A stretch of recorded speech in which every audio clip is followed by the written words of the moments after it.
Well, hello and welcome to the Alliance Against Seclusion and Restraint live series. My name is Guy Stevens. I am the founder and executive director of the Alliance Against Seclusion and Restraint. I will also be the host for the podcast for the next hour and 15 minutes, however long we end up talking here. I'm excited to have you here with us. If you're not familiar with who we are and what the Alliance is, the Alliance Against Seclusion and Restraint was formed about 5.5 years ago. We focus on punitive exclusionary discipline. We focus on changing hearts, minds, and practices. We focus on really trying to make improvements to create safer and more inclusive schools and environments for kids, for teachers, for staff, and for families. We do a lot of work, of course, around punitive exclusionary discipline, but really this is really about how we can make improvements and better support all human beings ultimately. Really excited to be here today. I've got a guest who I would say I could call a not only just a guest, but a friend that I've been collaborating with for some time. Sandi Lerman with me today, and I'll be introducing Sandi here in just a few minutes. And we're going to be talking about a brand new program that Sandi has created, which is really exciting. And before I get to that, though, I want to share a couple of general announcements with you. We'll make them fairly short. Today's actually a special episode. As you probably know, we're usually here every 2 weeks, but sometimes there's something that's going on that I'm like, hey, we need to have a special episode. And this is one of those cases where we've got something we really want to share with you. We're really excited to share with you. So not our normal week, but we will be back on our usual every 2 week schedule here coming up next week. Although I think we have another special episode next Monday, if I'm not mistaken. So lots of things happening. Did want to mention here real quickly, many of you may be already aware of this, but we have a fantastic event planned for January. We've got a conference coming up, and the conference is called Supporting All Brains, how neuroscience and neurodiversity affirming approaches can better support students, teachers, and staff. And tickets are on sale for that event now. The event is actually on January 20th, which is Martin Luther King Jr. Holiday here in the United States. It's an all-day event that runs from 8:30 a.m. to 5:30 p.m. Eastern time. But the really nice thing, because we have a lot of people that are probably joining us from all over the country and all over the world, is the event is also being recorded. So if you get a ticket to the event, you'll be able to go back later and watch all of the sessions on our learning management system. So you have the ability to go back and watch those sessions, even if you're not able to join us live. And if you are able to join us live for any portion of it, that's fantastic. Certainly want to encourage people to do that. But we've got a really interesting lineup. I do want to mention that if you're a school or an organization, you need multiple tickets, you're welcome to contact me at info@endseclusion.org, and I can give you a bulk order form. Otherwise, if you're looking for a single ticket, you can just go to the website. We've got Dr. Lori Desautel, who will be talking about applied educational neuroscience. But we've got a really amazing team of people. And I've actually added some bonus content. So not only do we have a very full day for the event, talking about a lot of topics, we have actually added some additional content as well. So just this past week, we have some bonus sessions. These won't be part of the live event, but if you're getting a ticket to the event, you'll be able to see all of these sessions as part of the full recording. And we've added 4 new sessions, one about trauma and its impact on neurodivergent students, one about trauma-informed social emotional learning, neurodiversity and the myth of normal, understanding and supporting autistic students in a preschool setting. We've got some fantastic sponsors for the event as well. And just encourage you to go check out the event website. We also have a number of people who are making donations as door prizes. So the tickets are only $29, but if you come, you could win a door prize like free low arousal training. We have a number of signed books from various folks, like these from Professor Andrew McDonald. We have books from Lori Desautel and Mona Delahook, Joe Brummer, a lot of great opportunities there as well. So anyway, with that said, let me go ahead now and get you queued up for why we are actually here today, which is not just to hear me talk about announcements. If you are already watching live, and I already see my friend Linda from New Zealand. Linda, you beat me to the punch here. It's always fantastic to see you. I always love doing these live events, and because you've been here enough that I'll say something in the beginning about, hey, let us know in the chat who you are and where you're from. And I really enjoy seeing where people are joining us from, and that we, in fact, often have people from all over the world joining us. And it's not unusual to have people from New Zealand and Australia and really all over the world that join us for these events. And Linda, of course, they're in New Zealand listening and multitasking while completing end of school year work. crazy season here. So Linda, thanks for being here. Others, if you're watching live, let us know in the chat who you are and where you're from. It's a lot of fun to see. So let's go ahead and get to why we are here today. And I'm going to bring up my guest here and introduce my guest. And we're going to have a really, I think, robust conversation today about a brand new program that I think is really exciting.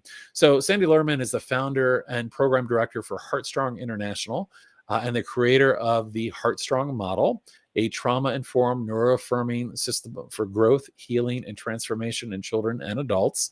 Heartstrong International provides certification programs and training for heart-centered practitioners and aspiring coaches to build confidence, learn an effective coaching system, and make money doing work they love and work that is much needed. Sandi is a certified transformational coach, mindfulness teacher, somatic practitioner, lifelong educator. She has over 20 years of teaching experience in K through 12 university settings and adult education settings, and has been a university instructor for master's programs in trauma and resilience in schools. In addition to her training, certified transformational coaches, parent coaches, and educational trainers, she has coordinated 2 statewide nonprofit parenting community mental health education programs in Indiana.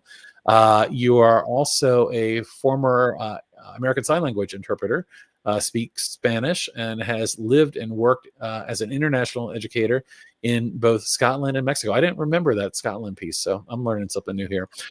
More importantly, is the proud mama bear of Hero, a young adult adopted at age 10 who has overcome extreme challenges resulting from complex developmental trauma. And more importantly than any of this that I have in front of me in your bio, which is amazing, you're somebody that I am very proud to call a friend, a colleague, somebody out there doing amazing work. And you know, there's a lot of people in this space that are doing a lot of incredible work. And what always means a lot to me is the opportunity to meet people that, as I would say it, are doing all this work for all the right reasons. And you're one of those people who, having had the opportunity to get to know you and know your work and know your story, I really value you as a human being and the work you do. So Sandi, we are delighted to have you here today and delighted to talk about a new program that you're kicking off, because this is how change happens. And I actually had an opportunity to watch a short video yesterday about this new program. So I'm really excited about it. So Sandi, welcome. And thank you for that beautiful introduction, Guy. I am so glad to be here. I always love to support the work that you're doing at the Alliance Against Seclusion and Restraint. I would say right back at you for all the things that you said about doing this from the heart. So we're definitely aligned in that purpose-driven kind of work. Absolutely. And you're also somebody that I've had an opportunity to meet in person as well, which is really fun. I got to meet you while I was traveling for an event at one point, and that was a lot of fun. So we're here to talk about a new program that you've kicked off, and you've been, of course, in this space doing this work for quite some time. And when you started talking about having a new program, I was really excited to hear about what you're doing. So we're going to dive into that. Do want to, again, remind folks, if you're watching live, and I know there's a number of you that are watching us and joined us live, let us know in the chat who you are and where you're from. I already had an introduction. Might have seen Linda, who joined us. Also have here Allison from just outside London. Welcome, Allison. Great to have you joining us. So I had a pretty comprehensive bio there.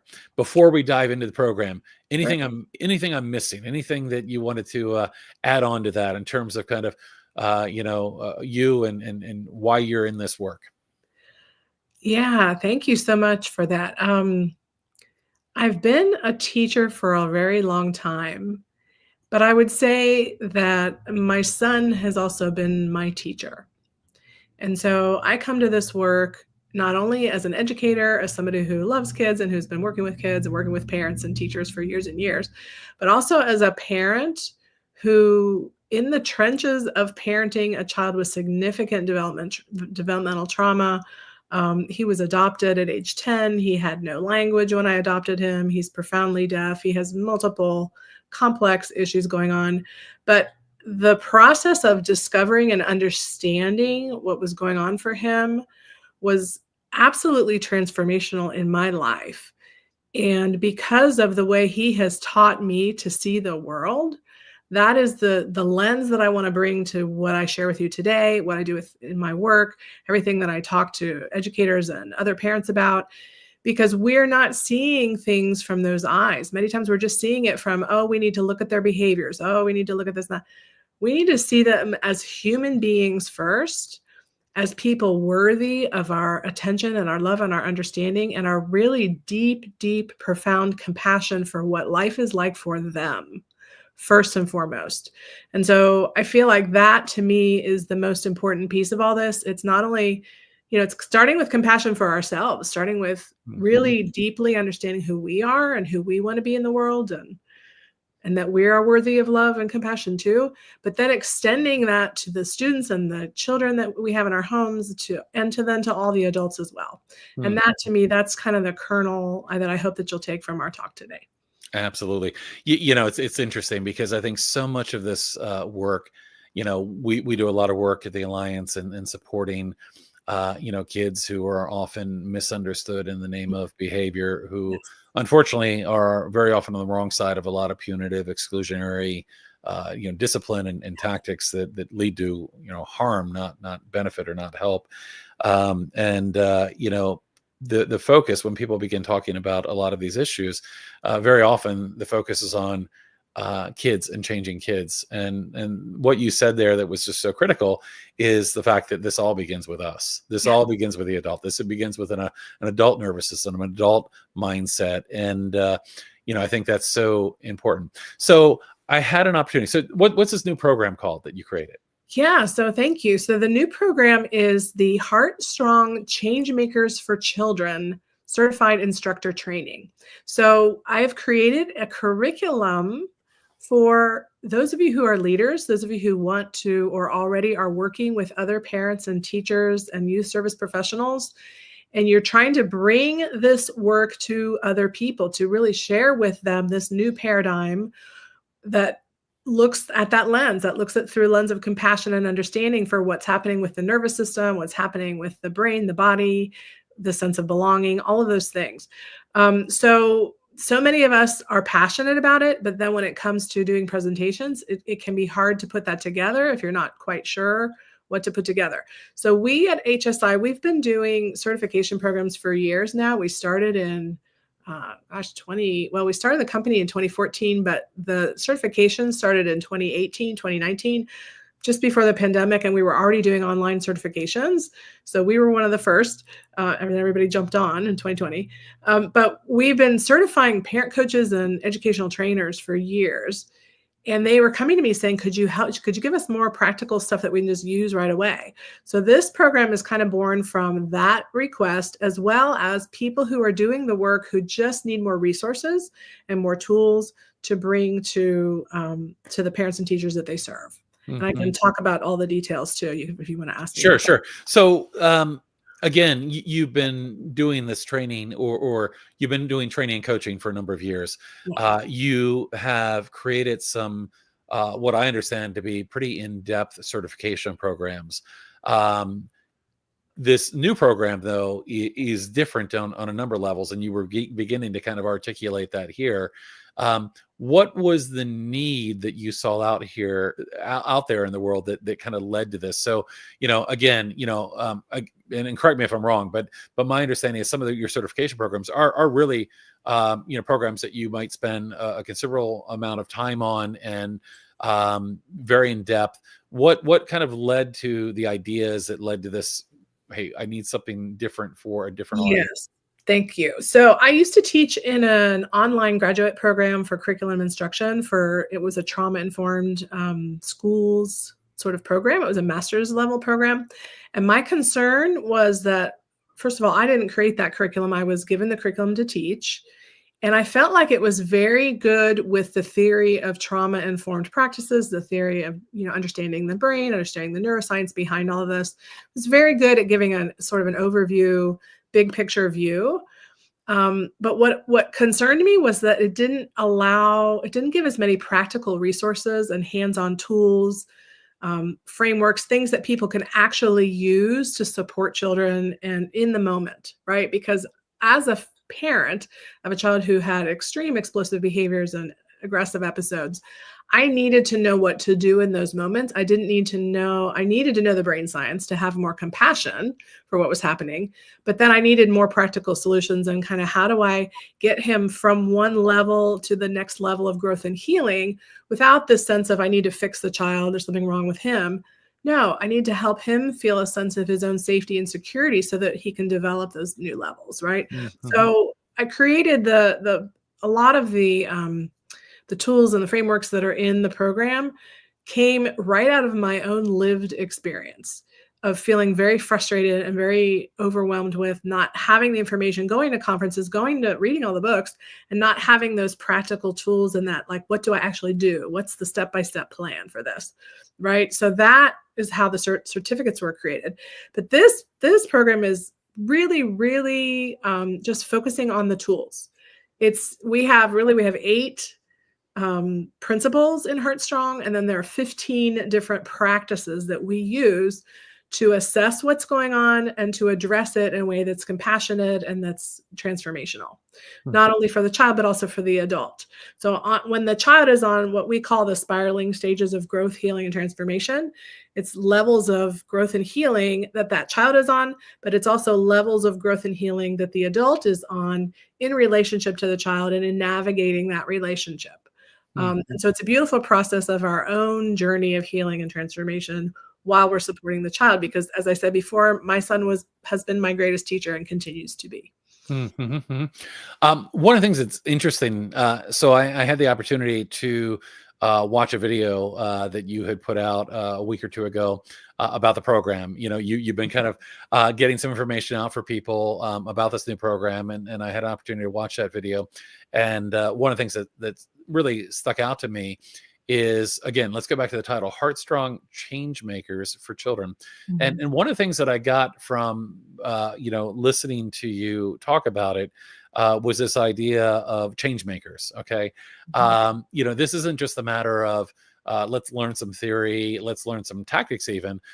You seem to be packaging this in such a way that you're really trying to encourage people to think about changes that they can make.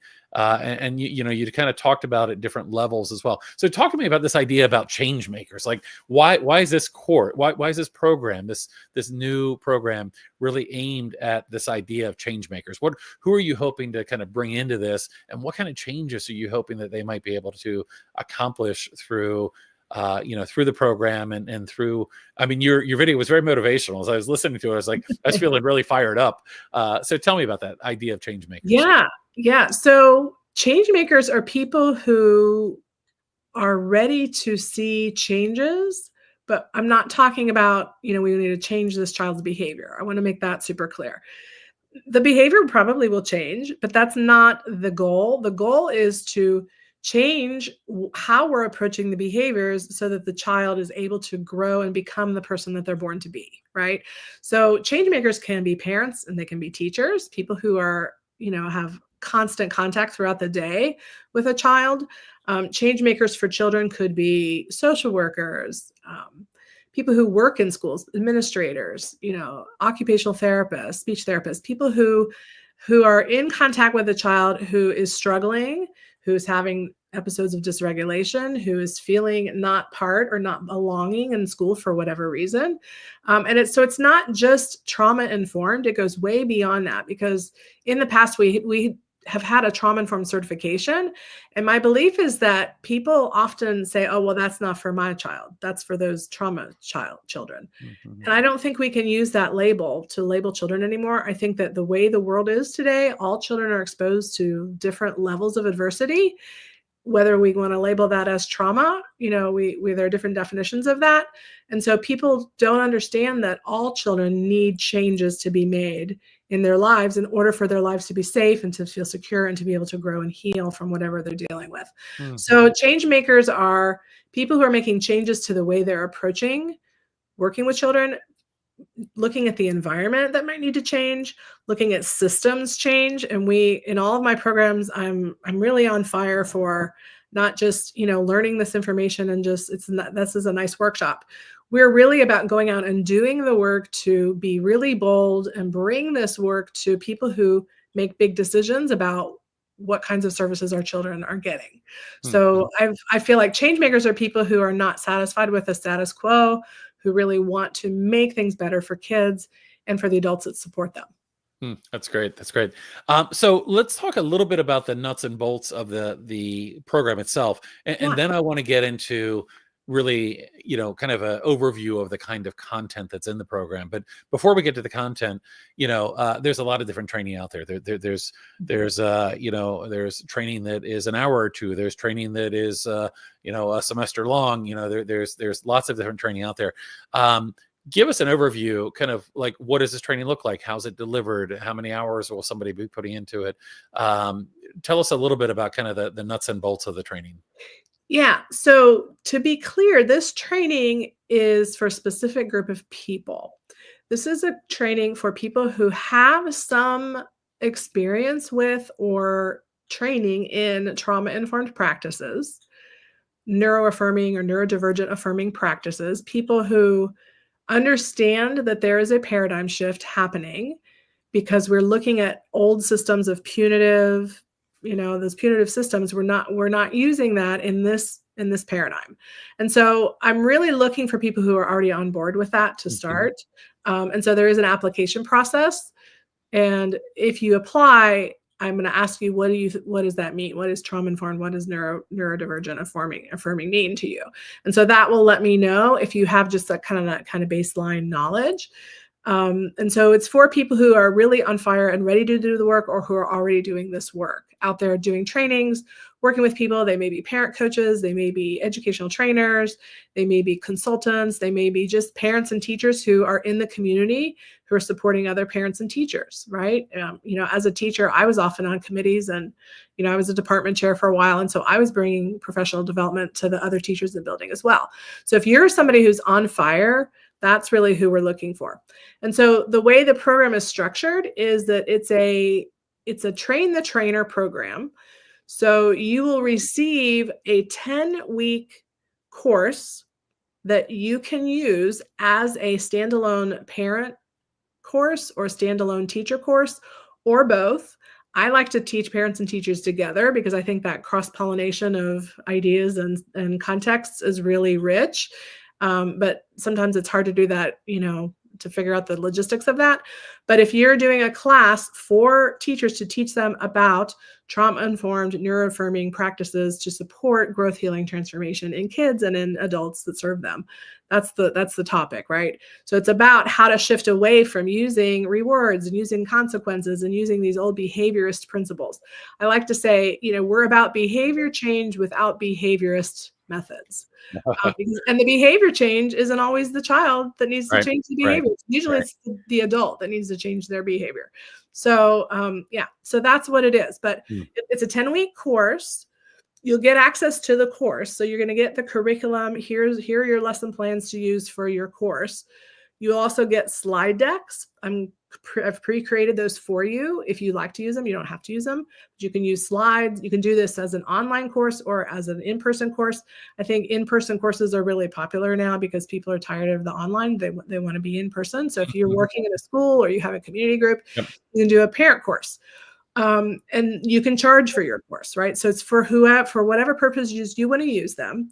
You can supplement your course. So if if 10 weeks isn't enough, if you want to do it through the whole school year, you may have other materials you want to bring from other programs that you've done, from other certificate programs you've been involved with, from other experts that you've read, other book studies, things like that.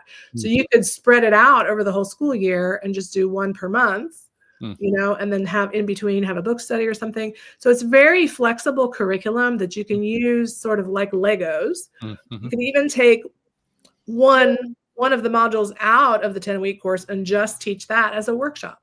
If you only have an hour, that you can do a professional development or something like that.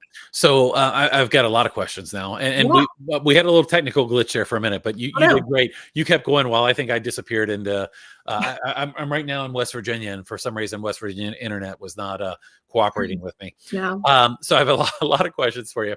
The first question I want to ask you is you kind of mentioned like this isn't necessarily a program for somebody that's just starting out on the journey. This is for somebody that has been on the journey, but Right. is maybe looking to increase their ability to influence change, Yes. in having the materials and the structure of a course that they could then use to bring others on board.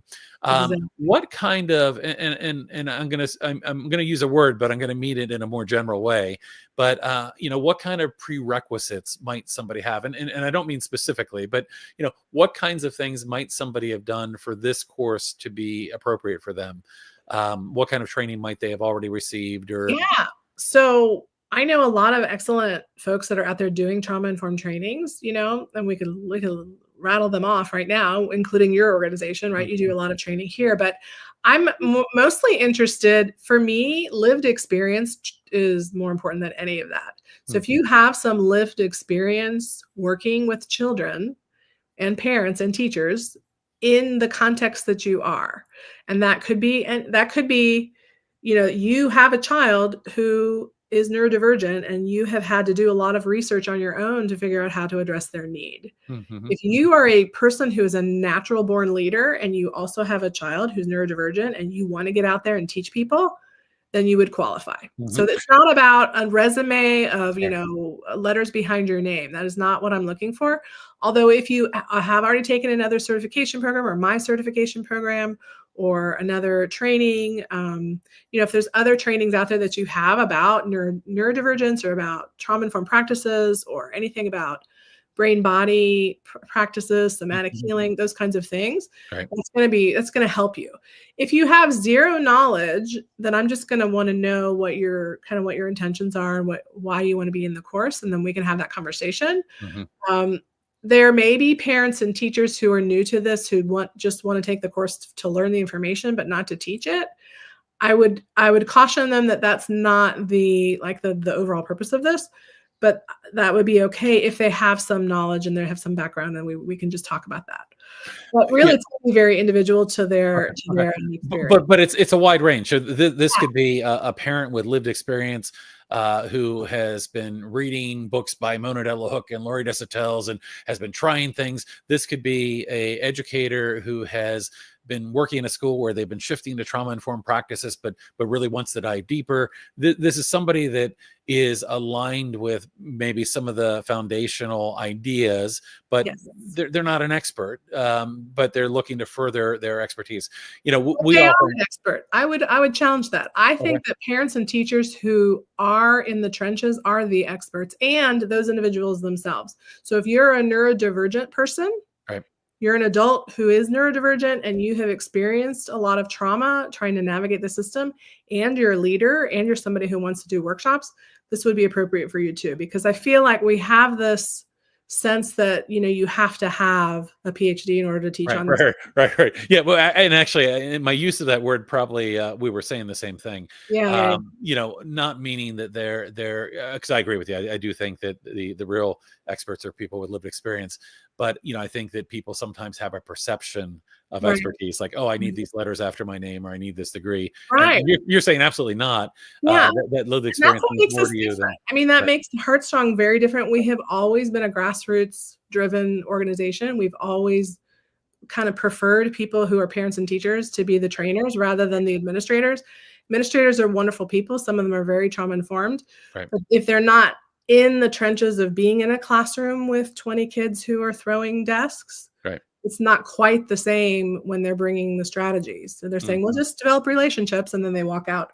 Right. Like, but Right. how, right? So Right. this is the how. This is coming from very, because from my lived experience, first of all, as a teacher working with severely traumatized children, and being a parent of a child with really extreme behaviors, bringing that to the way that we approach this, I think is really, really valuable. And so those are the people that I really want to work with to train Mhm, more mhm. than anything else.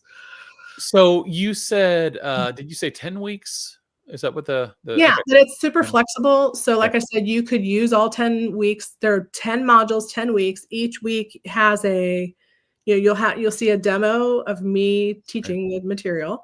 There are also handouts and PDFs and things that you could use. And there will be activities in there that you can choose from to do sort of reinforce the lesson.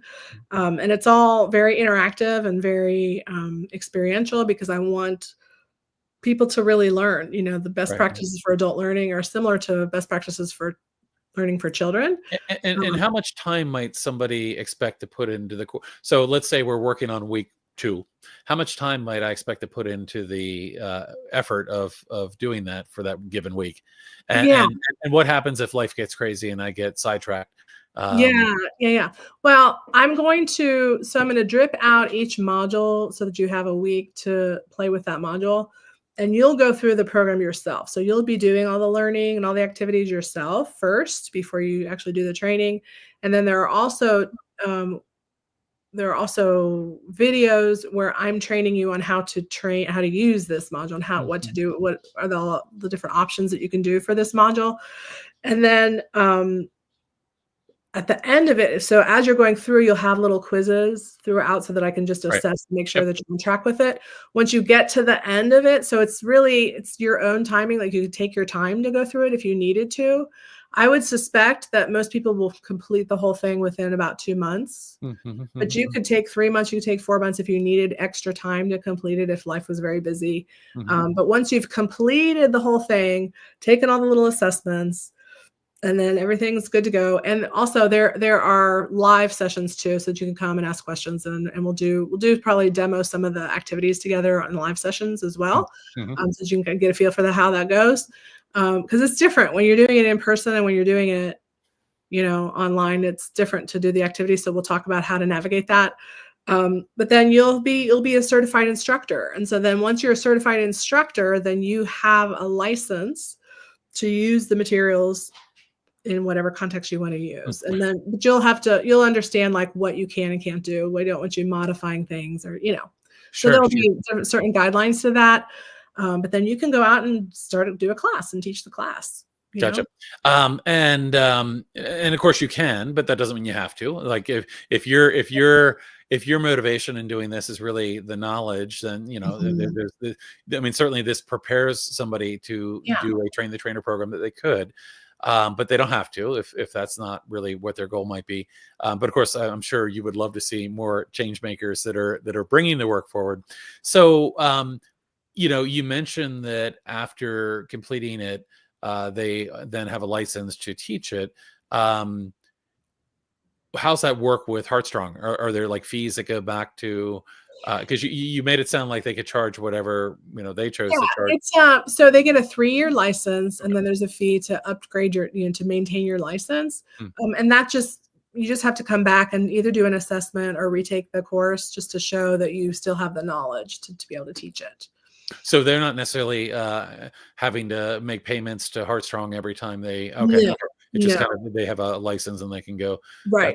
And another question, since you mentioned the live sessions, so I'm guessing like this has a start time and a end time, and it sounded like there was some flexibility if people got a little derailed for one reason or another. But are you looking for an ideal cohort size? Like, are you planning to move so many people through at a time, or is it kind of no, open, it's or pretty flexible. It's going to be an evergreen course, so there won't be a start and an end time.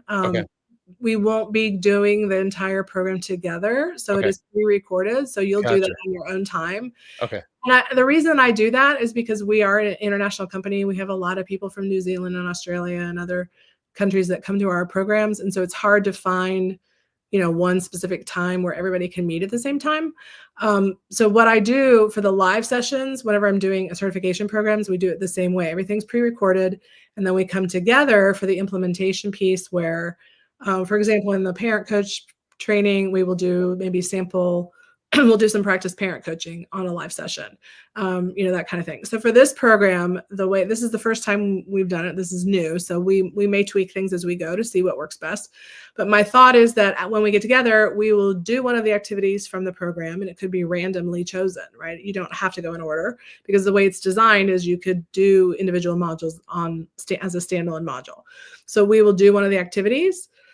We'll do the discussion, we'll do the activity, we'll have them do the journaling thing or whatever it is that they're supposed to do, or, if they're supposed to write something down or, whatever it is, they'll do that. And then we'll talk about it then we'll step out as the trainer and say, okay, what was that like? How would you implement this in your context? And have those kinds of discussions. Mm-hmm. In those discussion sessions, I got to tell you, when I'm working with my educational trainers and parent coaches, it is such a rich, robust time of shared experience and learning. And I feel like I learn more from the folks that are participating in my programs than they learn from me, because they've got that experience of being in the classroom and dealing with us on a daily basis, or having a child in their home, or if they're a youth services provider and they're working with kids very closely, they're seeing things and they can bring examples, and then we can talk about it and kind of brainstorm thoughts about how would this work in that context, right? Mm-hmm. So I think that's the part. I would hope that everybody comes to the live sessions, but it's not like required that you come to all of them. You just have to come to a certain number of them to complete, all the things that are part of the program. Gotcha. I want to get to the content, but before I do, a couple of other just quick questions. One of them is, kind of thinking about fidelity, like, how do you, what do you do when you're, kind of preparing people to go out and train this? Mm-hmm. Obviously, with the Heartstrong name there, Mm-hmm. which is a name and a brand that you built over, many years of work. How do you, or what do you do to try to ensure that there's good fidelity to the teaching? Because, I'm sure you've probably had the experience where you've seen models that have been kind of train the trainer that haven't had some of the fidelity that's needed. So are there things that you're doing to try to make sure that, that does stay true to kind of what the model is, and that the model doesn't begin to, kind of change? Well, yeah, I understand what you're saying. Yeah. So I've been through other train the trainer programs. I know what you're saying. Some of the train the trainer programs that I've been in, they've made it very strict about, you have to follow the script exactly word for word. That's one way to do that. That's kind of not my style, though, because what I would rather do is get people into the program that I think have the right heart and that have the right intentions. And once I've identified that and they're in the program, then they have the tool. They're going to have all the tools there to use. So they're going to be bringing in their own stories and their own maybe supplemental materials and things. But it's really going to be based on who I think is appropriate for the program. If they don't have any knowledge or they don't have any background experience, then we might, I've already had one person apply that was not accepted into the program because they were just so brand new to it that I didn't feel like they were ready for that. So there is sort of a screening process before people even get into the program. And then after that, that I would say the same thing to anybody that's doing an educational workshop. For any conference, the conferences that you put on, the conferences that ATN, like all these conferences, educators are going to those, and then they're taking those materials back to their schools, and then they're presenting those to their schools, but they don't have any kind of outline or any kind of structure to do that. They're just saying, well, I learned this at the conference and we should do that, right? And so to me, this brings even more fidelity because they're getting the actual outlines for the actual modules and the actual, neuroscience that's behind it. It's all going to be right there on the slides and right there in there. And just kind of thinking about somebody that goes through the program, gets all of the materials, begins to do the training. Once they've gone through the training, become certified, they're in that period where they're certified. Can they reach back out to you for questions or guidance okay. And that's, I guess, part of what I was looking for as well, is kind of, what kind of support after the fact might be available. Because, I know, thinking about like learning something and presenting something, I'd say by about the third time, I'm feeling pretty confident about it. But the first and second time, I might not be. Well, I'm a certified QPR instructor for suicide prevention. I'm also a certified mental health first aid, provider. So I've done those trainings, and it is the first time you do it, you're like, is this the way I'm supposed to do it? One of the things that I'm hopeful that people will do is get to know one another in the program and then reach out to one another and support each other. In the past, I've done like QPR trainings where I've had another QPR trained person come and we've done them together. So there's all kinds of ways that you can be collaborative and kind of support one another if you're nervous about doing trainings. But I guess I would hope that the people signing up for the program have either had some teaching experience or some training experience in the past. And if not, then that's something, we could talk about. We do have a certified educational trainer program that I could, we could talk about giving them more experience with that as well. Gotcha. So let's move into the content. Let's talk about the modules. What kind of walk me through it? I mean, what is this 10-week journey, and what are the things that I would be learning along the way? Sure. So I'm just going to pull up my little brochure here, and you can get the brochure. I don't know if you want to put up the Heartstrong International website, but if you just go to the website and you click on that very first page, there are two things on that page. The first one is the big book list for trauma-informed changemakers, and then there's also the brochure. If you scroll down, the brochure for this program, so you can download that, and all of this that I'm going to share with you is in that brochure. But here are there are 10 modules. So there's an introduction, and in the introduction, they're going to learn why these trauma-informed neuro-affirming approaches are just so essential to support children, regardless of their background or their diagnosis. Module 1 is called Crisis to Compassion, and it's all the foundational values of the Heartstrong model, including an overview of the neuroscience that demonstrates why this is not about coddling children, but this is about effective healing practices and growth practices. Module 2 is Conflict to Connection, Heartstrong leadership principles, and we talk about the 8 guiding principles of the Heartstrong model. Module 3 is called Don't Blame the Lettuce, Transformational Practices 1 through 4. So they'll learn the first 4 Heartstrong practices to cultivate holistic well-being, focusing on pulling weeds and planting seeds. Module 4 is the spiraling stages of growth. They'll learn our framework for looking at the different growth stages and how do we assess children? Where are they? What kind of approach do they need at each different level of their growth? Module 5 is really, it's called Dealing with Dragons, but this is my way of dealing with very explosive and aggressive behaviors, like sort of crisis management kinds of situations. Meltdowns, shutdowns, explosive episodes, and how to be empathetic and avoid seclusion and restraint and punishment, and how to move through that. We have a chart where we look at the different levels of escalation, and then we can identify what would be the appropriate way to address that. Digging for Diamonds is module 6, guiding children through problem-solving conversations.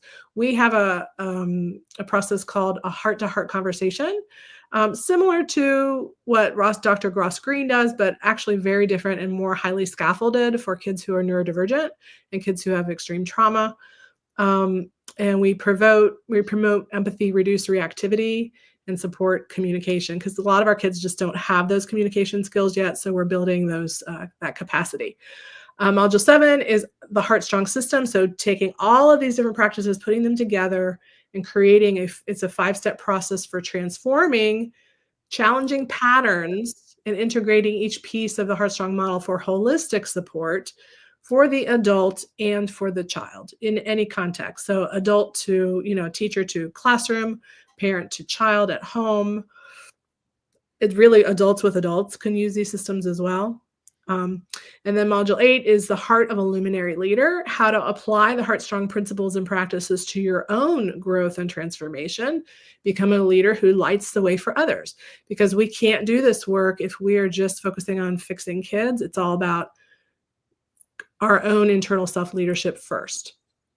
And then module 9, this is where I get, my inner activist comes out here. This is about being a revolutionary change maker, how to inspire others and advocate for this kind of approach, for a Heartstrong approach, as a powerful alternative to outdated methods. And then module 10 is additional resources to support parents, teachers, and youth leaders, expanding their impact and expanding things into their community. So those are the 10 modules. Now, as you can imagine, in each of those modules, you could do one of those modules for a year. Do you know what I mean? Like that could be a whole year long. Right. So if you wanted to do this and just expand on just how to deal with crisis management, the dealing with dragons. That could be a whole expanded. If you're working with a curriculum from another organization on crisis, right? You could take that and expand that, and then use our Heartstrong module to talk about our practice.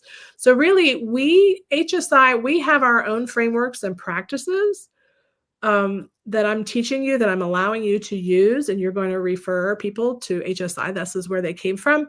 But that doesn't mean that you can't use other practices to teach, as long as they're, trauma-informed and neuro-affirming.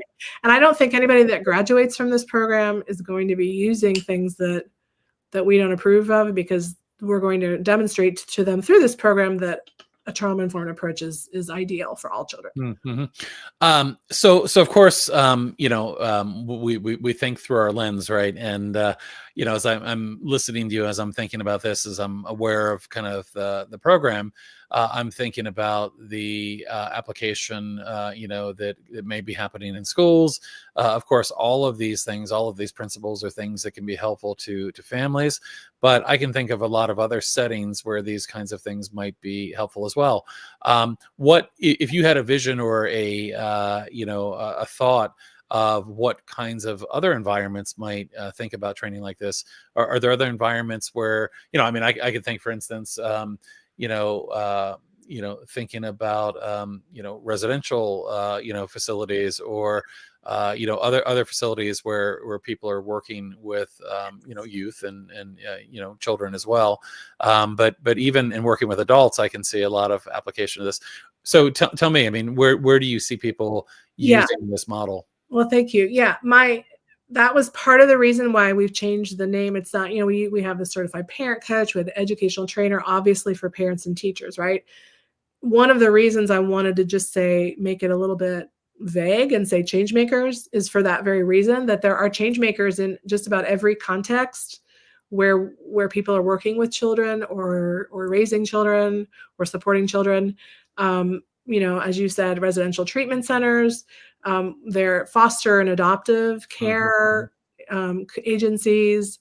I used to work for an organization here in Indiana that did parent classes for biological families whose children were removed from the home and placed in foster care on a temporary basis. The goal is always reunification, but my concern was that the curriculum that I was given to teach those parent classes was so old and outdated. It was not trauma-informed. It didn't talk about neurodivergence and didn't talk about anything with polyvagal theory or brain-body practices.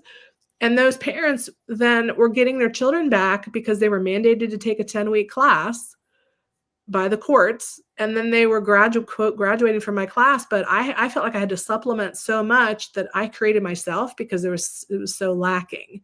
So this is a way to, even agencies like that have parent courses for biological families who we want them to be reunified if it's safe to do so.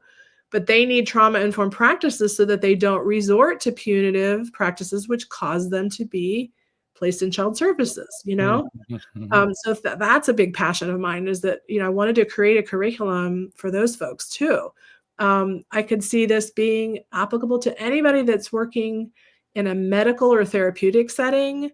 I take my son he has multiple different disabilities as well as, having the trauma.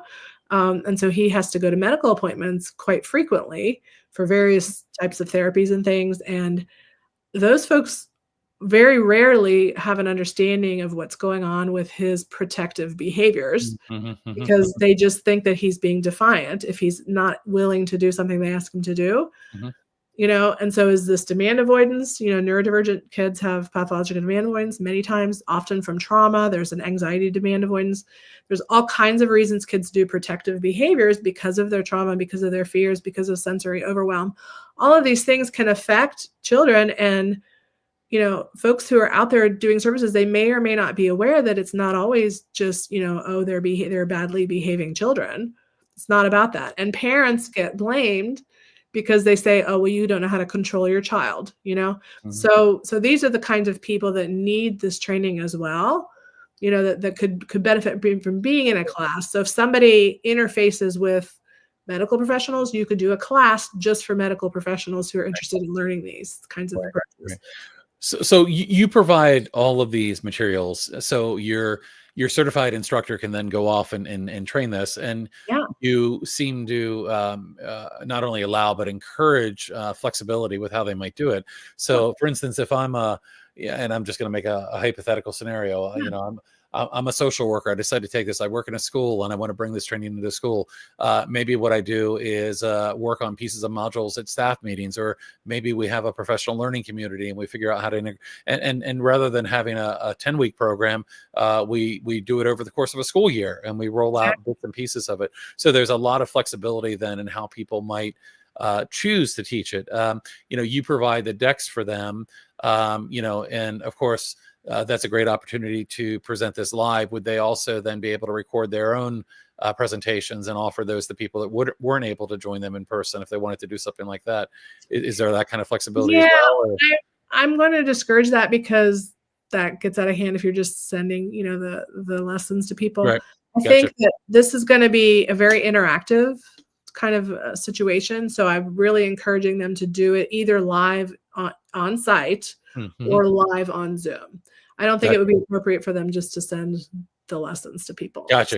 Okay. I mean, we can talk about that, and we Mhm, probably will talk about specific case uses of it.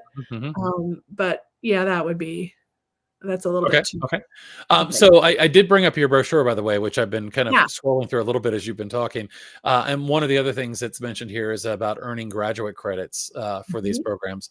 Can you Yes. talk a little bit about that as well? Yes. We have been in a partnership since we began in 2018, 2019. We've been working with the University of the Pacific through an organization called Courses for Teachers, and they provide graduate semester units for all of our classes, all of our trainings that we do, including this one. In the past, we've offered up to 10 or 12 graduate because it was a really eight-month long program, very robust program. This program's shorter, and so it's a 3-semester unit. If you have to complete the whole thing and do all the assessments and get your certification. Once you get certified, you can submit your certification to Courses for Teachers. They do the processing and everything. You have to pay University of the Pacific, I think it's $99 per credit hour. But if you need 3 credit hours for your licensure as a teacher, I know I'm a teacher, and when I've been, doing my certification, you have to every so many years you have to do more professional development to maintain your license. So this is a great way to do that. If you are an educator, you can maintain your license by doing this course, and then we also have other courses available that you can do. Fantastic. So I want to pause for a moment and just encourage anybody that's watching live. If you have any questions or comments, feel free to put those in the chat. We'll try to get to a couple of questions here as well. Yeah, I mean, this looks like a really fantastic opportunity. And I think about, again, I mean, I love the intersection here of it's not just about the knowledge, but it's about taking the knowledge and being able to use it to help change systems. And I mean, I can't get away from your title, kind of Changemakers for Children, because I really do think that a program like this, where you again, it's not just a matter of like, okay, I went and I learned this thing, but here I've got the access to all the things I would need to then share and spread it with others in my building, in my facility where I'm working with and supporting children. So I mean, it seems like there's a tremendous opportunity there for people to really, I mean, we often talk about kind of shifting mindsets, but I mean, this is work that's really centered at that idea of like, how do we do that? Yeah, and I think, and to that point, that's a really good point. I think my frustration as a person in the trenches, as a parent in the trenches, and as a teacher in the trenches, is that so often there are professional development opportunities that are not accessible to me, right? Because I either can't fly to the conference or even be online if it's out of my, budget or whatever, and I can't do a university course. I can't do a master's degree in this. I can't do all those things either because of time and expense, because I'm in the trenches, because I'm actually working with these kids every single day, and I don't have the time and bandwidth for that. Hmm. So that's why I think it's so important to provide something that people can use right away. They don't have to like go to a million different places to gather all the information and then sit down and say, okay, how can I present this? What should I do? How should I? That's hard for some people to do, to put that all Right. together. Right. So I'll put it all together for you. And it may feel a little bit like, oh, well, I would rather do my own thing. And some people are equipped to do that because they have the time, the bandwidth, and the resources to do that. But not everybody is. This is a way that we can get the information to smaller districts, to districts that can't afford to fly a consultant out to do a training for them, districts that can't afford to send somebody to a conference to learn, right? Places where people are desperate for the information, but they don't have the resources. And so they say, well, let's find a program for the parents. Okay, what's available? Okay, here's this 1950s, how to, get your child to behave. Let's do that. Right. And it's just not helpful. That's what I have found, even in the agencies here. And it's supposed to be, these are folks who are mental health professionals at this agency who don't have trauma-informed practices. Like they're mental health professionals and they don't even know about polyvagal theory or any of the more updated neuroscience, So my thought is, let's get it out there. Let's get something that people can actually use, that's tangible, and that's, it's pre-done for them so that it's plug and play. So give me some examples from the curriculum of things that, that you find are particularly impactful, the things that, because no doubt this training is something that, just didn't come to you one day and, I'm going to write this training and everything just came out of these are things that you've been training people in for years. And, I remember one of the first times I connected with you, it was over a graphic I had seen and kind of your description. I'm five something. I'm going to forget that. Yeah. But tell me some of the things in the curriculum that you find are really transformative to people, shaping their thought. Well, what's exciting to me is for a long time, I'm such an advocate of all the other, I kind of went off on, you don't have to have a PhD, but there's so many people with PhDs that I love, Mona Delahook and Laurie Destels and Dr. Ross Green, like all these folks I've been following for ages. I love their material. So I'm constantly encouraging folks to read those books as part of my program. So I have the book list. I'm always like connecting people to other experts out there. Right. But I realized that, no, I'm also an expert. And I think that's why that question really inspired me to say something, because I am an expert. I have this information from my lived experience that I've created that actually works and that actually is transformative. And it was the only thing that worked. Even when I went to all the other trainings, it was the only thing. So I feel really confident. And now that I've worked for over 10 years with parents very, very closely, many of them, and also with teachers, when I see them implement these things, the change is sometimes really, really massive and very quick. So you asked for examples. So one of the examples is the behavior roots. We look deep down. That was the behavior roots. At the roots. We look to see what is the root of this challenge that's going on. And then figure out what that is rather than just looking at the behavior, because you can focus on the behavior. And if you don't know the reason for it, that's not going to be helpful. Another one is the lift factors, I think, is the one that really jumps out. I know that my educational trainers that are graduated from our training program, train the program, they go out and they present the lift factors to teachers, and the teachers are like, wait a minute, explain that again. How does that work? It's a way to assess the progress the child is making over time with reducing some of these really dysregulated, violent, sort of explosive kinds of things that are going on. And it's not about changing the child or trying to get rid of their behaviors. It's about helping them to relax and feel safe so that they aren't doing things that scare not only everybody else, but it scares them. They're the most scared person in the room when they're having an episode like that.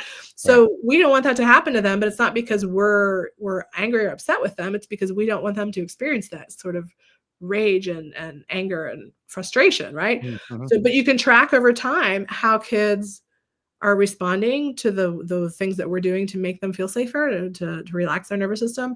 And it has to do with, and I coined this phrase, but I call it the lift factors, because we're looking at the length of the episode, we're looking at the intensity of the episode, we're looking at the frequency of the episode, and we're looking at the triggers, the things that are triggering the trauma triggers, usually, but not always. What's triggering that episode could be a situational thing, right? So those four things make up the lift factors. And if we look at those over time, I use another thing we call the eagle eye assessment. We can assess where are they on the spiral, Mhm. and then plug in whatever the most effective way to get them to feel safe and connected is at that level, and then track the lift factors. Over time, you can see the progress, and then you can be really excited about the progress. You don't have to reward them, but we Mhm. do a thing that we call optimistic narratives of growth.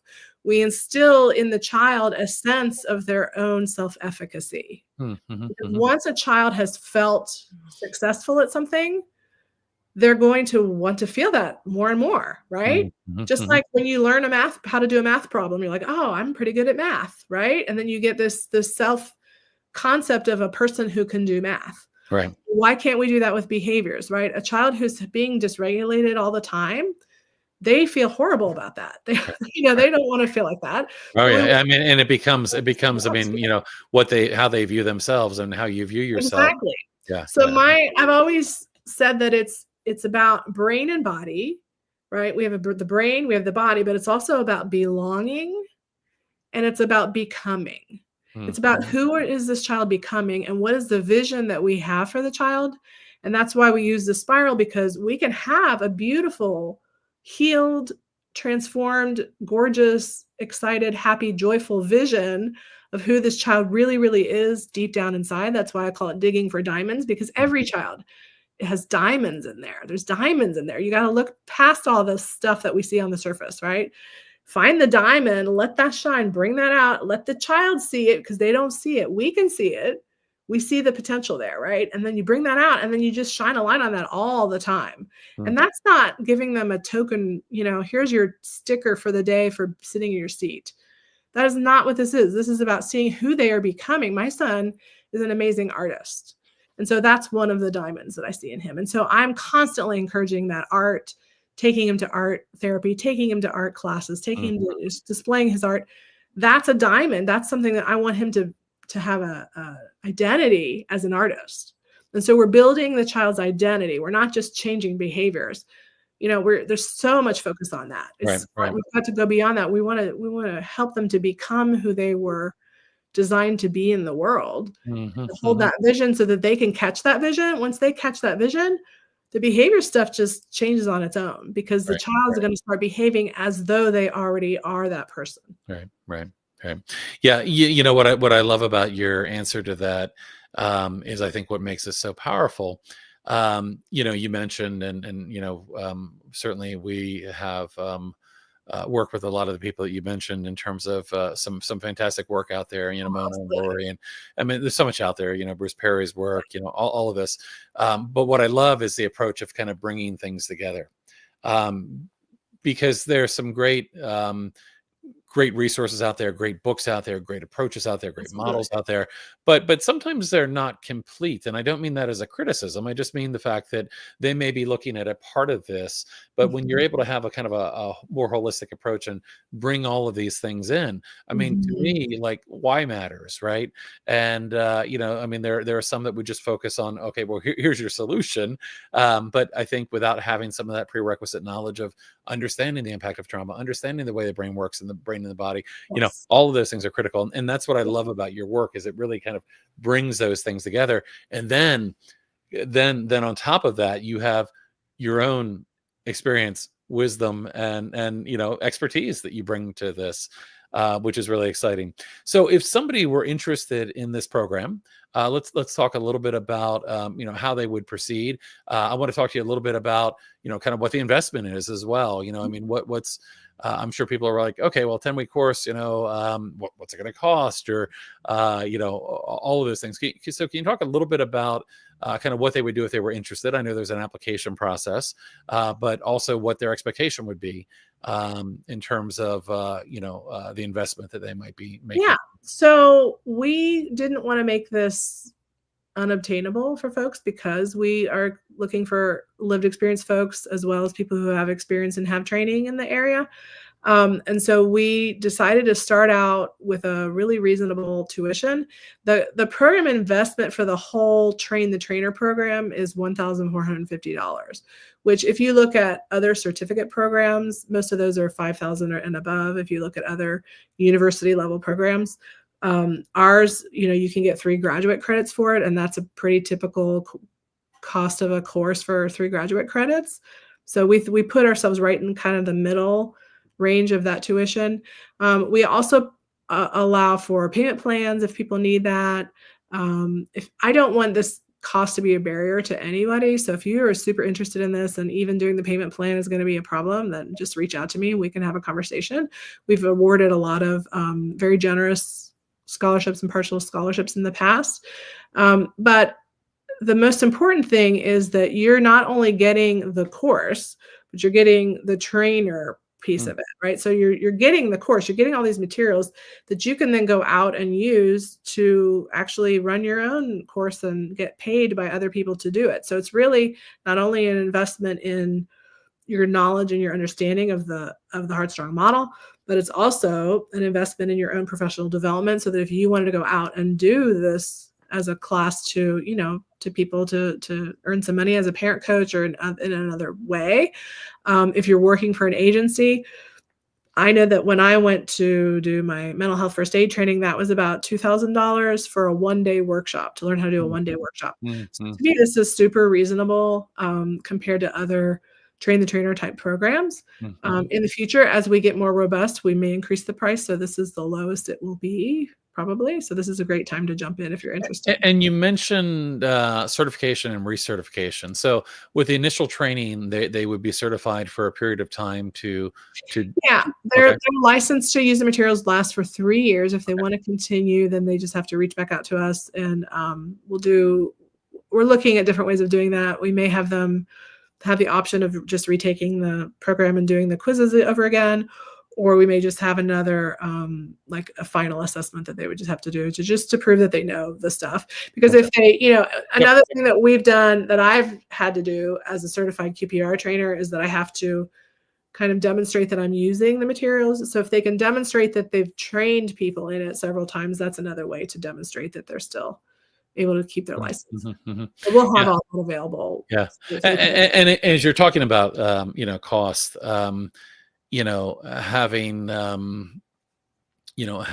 having myself not only developed some training, but also done many presentations, the amount of time that goes into developing the training, into developing the course, it's enormous. I mean, I've often said it can take, 80 hours to develop a 1-hour presentation. I mean, it can take a lot of time. And that's just, one number off the top of my head. I mean, there's a lot of time that goes into creating something like this. And, as somebody that is bought into this and on this journey, to not have to, I mean, again, you could be looking at, okay, well, if you have a year now to develop your own curriculum and, but that's not reality, right?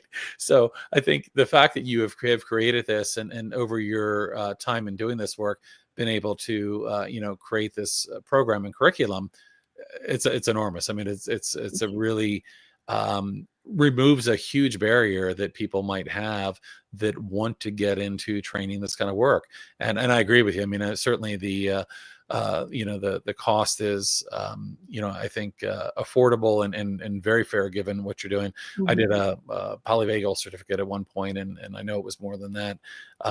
These things, obviously cost money, but the idea here with this also, and that certification, as I recall, I don't think there was any license to then go out and do the training.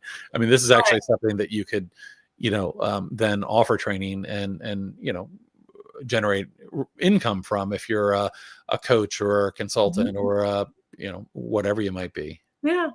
And that's how, I've done both of those kinds of trainings too. I've done certificates that did not give you materials to use, and I've done some that have, and there's just so many different models out there. But I really have appreciated, when I did mental health first aid, when I did QPR, like they just handed me the slides. I'm like, that really is helpful because it gives me a structure. It gives me a, here's what you do first, here's what you do second. And that way, if you're doing a longer term course like this, or even if you're just doing a parent engagement program or something, you have something you can pull out of your files to use rather than having to spend all of your plan time putting that together, which teachers just don't have a lot of plan time. And, folks who work in agencies that do parent education don't have a lot of time to sit down and create a program. I know when I worked at that agency, they just had files of worksheets. So like, here's the worksheets, just run these off and go do your class. It's not a very effective curriculum development process. And so that's when they said, oh, maybe we should look for a curriculum. So they Mm. were out looking for a curriculum and they couldn't find anything that was trauma informed. And so that's why I was like, okay, there's a need there. The Right. agencies can't find a parent curriculum that's trauma informed. Right. I'm just going to create one then. Yeah, yeah, yeah. No, I Really, love it. I love it. Solve the problem that you see that needs to be solved yeah, in the world, yeah, and that's how things get done. So, of course, we talked about easy to apply. If people are interested in applying, they can, of course, go to your website. They can download the brochure. There's a link in the brochure as well. It says apply now. Big purple button. They can yeah. click on You that. just it takes you to a Google form and you answer the questions. Please answer them in detail because the more detailed, the more I'll know what your background is and your reason for wanting to do this. Mhm. And then I'll reach out to you and let you know if I think it's a good fit. Then we'll set up an interview, and we'll just hop on Zoom, really short. It's not, it's not that in depth, but it's, I want to get a sense of your leadership qualities and who you are and why you want to do this. And do you have some lived experience and those kinds of things. Mhm. And those people that were in my other programs, they're automatically in because they already went through that process when they got into my other Mhm. certification programs. So quite a few of them are taking the program. They're really excited to do that. So yeah, so I think it's going to be exciting to see. We have one, we just had somebody sign up who works in Australia. She runs a behavior center. Okay. And so she's hoping to train all of her folks at her behavior center in this model because she's been looking for materials to train Mhm. people as Mhm. well. So yeah, so I'm That's really exciting. That's excited to exciting. see, yeah, to see the different kinds of people that we can serve. Yeah, no, that's very exciting. I'm always they got to put this. There's more things on my to-do list than I have time to do. But and this next year is going to be a tough one for me. But I was thinking, I'd love to take this as well. It sounds great. Yeah. So maybe in the future, I've also had Lori's program on my radar. Oh, yeah. One day, Oh, Lori, I'm going to take your program. anybody who's taken Lori's program or if you don't know who that is, Dr. Desautel's Butler Yeah. University has Yep. a wonderful neuroscience, educational neuroscience program. If you've taken her program, if you've taken, I know Attachment Trauma Network has now a trauma-informed certificate. Yep. If you take their program, anybody who's taken any of those programs, you're a really good candidate for this because this is just going to add to your toolkit. You already know the neuroscience, you know the reason for this, and you already have some tools, right? And so you're doing that. But if you want, I'd also like some, pre-done things that I can use and learn the Heartstrong model. Yeah. It really is. I mean, um, um, I really, I understand. I mean, we had talked about this a little bit before, but Mhm. as our conversations transpired, I've gotten a lot better understanding of this. And there's a need out there for this. There's a need out there I'm sure. um, you know, for people that have this kind of training and background that are then able to go off and train it in more places. Like, if Yes. we want to see these changes made in the world, we need more people out there. You and I think, are both kind of in the same vein of thought here, but about being collaborative, about working together, about this is not about competition or there's a lot of work that needs to be done out there, and getting more people involved and more people doing the work is a really good thing. And I only say that because not everybody has that mindset. There are sometimes people that look at things Yeah. kind of through a competitive lens, and it's like, no. There is a lot of need out there in the world, and I think having a program that people can go through, and again, there is not a huge barrier to them to then go off and begin teaching this. It's Yes. not that, okay, well, you have to do your initial $5,000 training, and then every person you train, you're going to, have to pay us back another, X number of dollars. This is a very approachable solution to get more people in the field doing effective, well-developed training. So, I mean, I think you've found a need, and let's hope that need can find an audience of people that are excited to take it forward. Thank you. And I also just, it's a really good model. Like, I'm not just bragging about it because it was created out of the crisis that I was living. All right. So it's actually the tools and the practices are really hands-on and they're really effective. And so if you just really just want to learn the model, like you're like, well, what is that? Like, if you are thinking about doing training, you don't want to do it right away. You're thinking, oh, maybe in a couple of years I'll use this and I'll do some trainings, but you just want to learn a model that's going to be really super effective in your school, in your family, in your agency, wherever you work.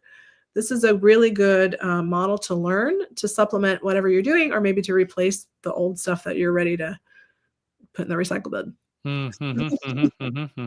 Yeah, no, that's fantastic. So we're going to wrap up here in a minute. If anybody has any final questions, please feel free to put those in the chat. Just got a very nice comment here from Allison, who said, love this conversation, very informative, thank you. I did want to ask you, when somebody clicks on that button and fills out that interest form, Yes. they're not putting their credit card number in at that point, making an No, not at obligation. all. So, Yeah, there's no obligation. yeah, It's just, which is great, because it's good for you and good for them, because they'll yeah, be able to then have that conversation with you and really find out, like, is this a good fit for me? And yes. rather than that fear of like, well, I'd love to apply, but Maybe I'm not the I don't right right fit. now have that, Yeah. $1,500 or whatever it may be to do that. So I think it's Yeah. good that they're Well, able and to do here's that. the other thing I wanted to also mention. We're doing a fast action sort of early bird bonus right now.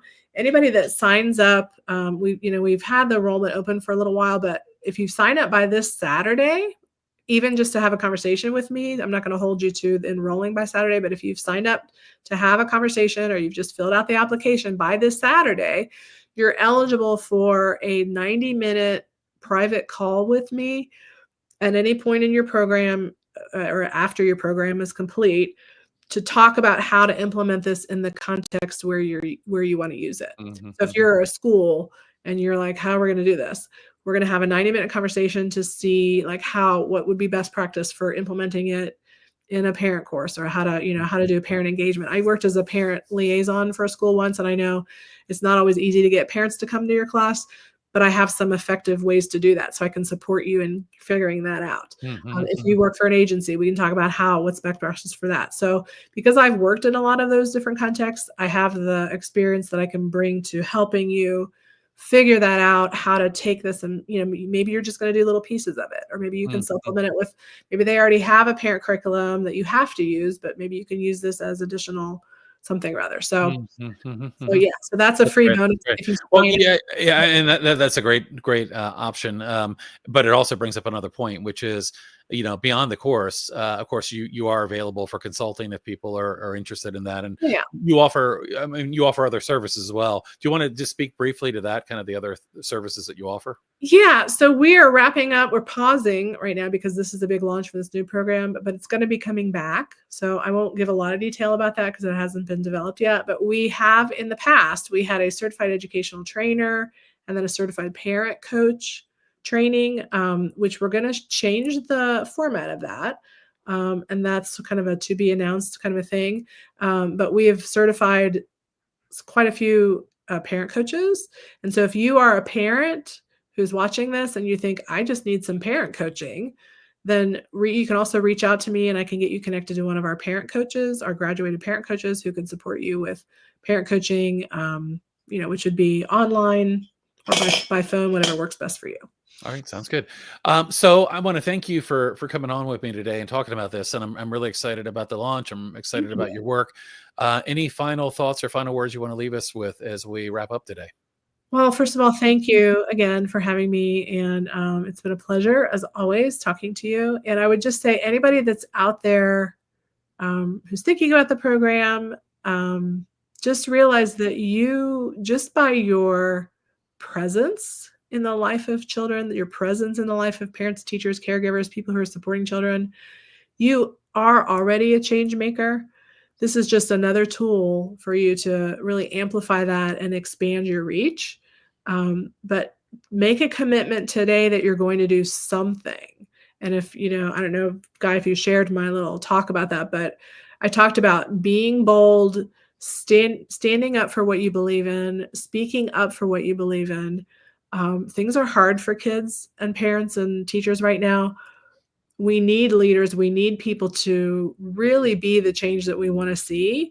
And this is just another tool for you to do that. But even if you don't decide to do this program, I encourage you to get involved, donate to this organization, to Guy's organization, take other workshops, come to their conference, do all the things that you can to really educate yourself so that when you are speaking up, that you're really informed and you're really able to create that change that we really all hope to see. Fantastic. And Sandy, you are a leader. You are a change maker. I appreciate you. I appreciate your work. I'm going to ask you to hang around. We're going to say goodbye to everybody else here in Okay. just a second. But I'm going to ask you to hang around for a minute just because Okay. I want to Awesome. give you one final goodbye. All right. But I do want to thank you again for joining us here. And I want to thank everybody else that was able to spend some time with us. And again, encourage people. We do these live, and we have a lot of people that watch them when we do them live. But feel free to like share these with other people you're working with, your colleagues, your other parents, other families. That's how change happens, when we kind of get this information out and share it. So thank you everybody else for joining us today. I know we had a good group here, and Cindy, I really appreciate you sharing all of this with us, and excited to hear how it goes as the program gets started. So we'll see you all. I think we have a program actually on Monday, surprise, surprise. And I think one Busy. on Thursday next week. We got a busy week next week. Sandy, I'll see you in just a second. So All right. goodbye, Thanks, everybody. Thank you. everybody. Bye. Bye-bye.